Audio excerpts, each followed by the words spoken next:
You're listening to Leadership Podcast, a series of short, insightful discussions with experts in the field of volunteer leadership. Brought to you by the AREA Center for Leadership Development. Your interviewer is Elaine LaChapelle. I'm speaking today with Mary Byers, who is here facilitating one of our workshops at the AREA Leadership Conference. We're delighted to have Mary with us.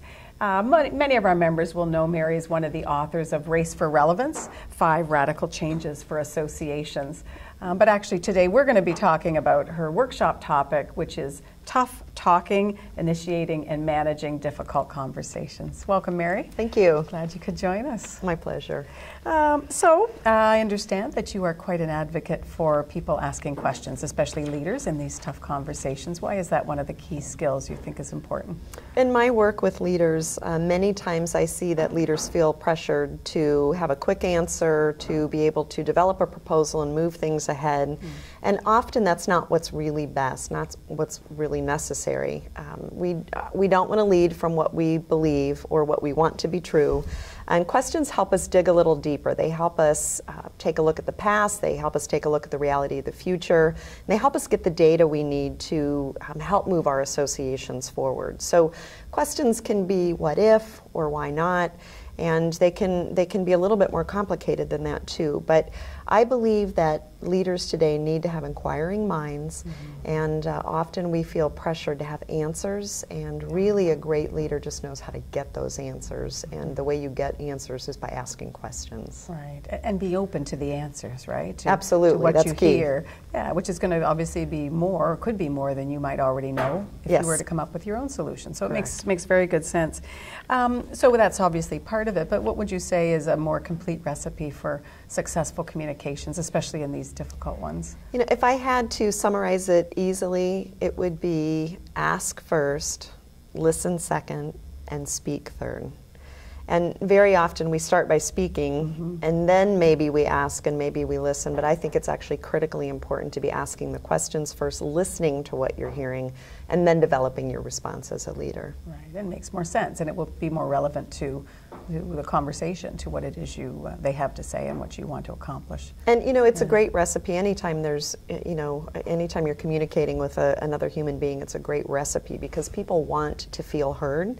And by asking and listening first and second, you know that they will feel heard. And quite honestly, it's easier to get buy-in and support for programs and initiatives and proposals if in fact you have listened to what other people are saying.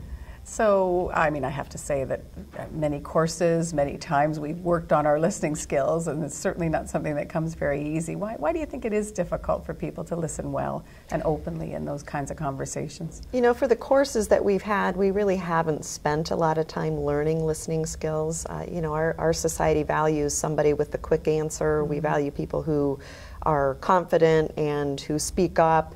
And so we perceive it as a weakness if I'm going to be coming from an inquiring position rather than I know this to be true kind of position. So some of it is a perception, and some of it's an assumption on behalf of leaders that the people they're leading are looking to them to have the answers. True. And really those who are following us are looking to us to help us all think critically together to develop new initiatives and new proposals that are going to have meaning and aren't just done quickly or haphazardly, but that they're going to be successful because we took more time on the front end developing them. Right, and by asking questions you get more ideas, more open thoughts to build from, right? Well, and I find personally when I start asking questions, I will come across things that I didn't really even know that are relevant to the situation. And I think that's another valuable piece of it is discovering what it is you don't know that you really need to know. Right, right. In that a lot of your discussions here at the conference are going to be around tough conversations, and many of us have a tendency to avoid tough conversations. Any suggestions for getting those conversations started? The first thing that I would suggest is that you use the word I rather than you. If you're having a difficult conversation with somebody else and you start with you, that tends to get people very defensive and they're immediately thinking about protecting themselves rather than really listening to you. So I might start with I feel, and then I explain the emotion, why I'm feeling that way, and what the action is that's causing the problem. So I might say to you, I feel frustrated when you interrupt me because I feel like you're not listening to me. So I'm taking ownership for my piece of the relationship here. I haven't used the word you, so you're hopefully not feeling defensive. And I'm doing a little bit of research. If I tell you that I don't like to be interrupted and you keep interrupting me, then that tells me something about you and your feelings about me, or your willingness or your ability to actually listen to me.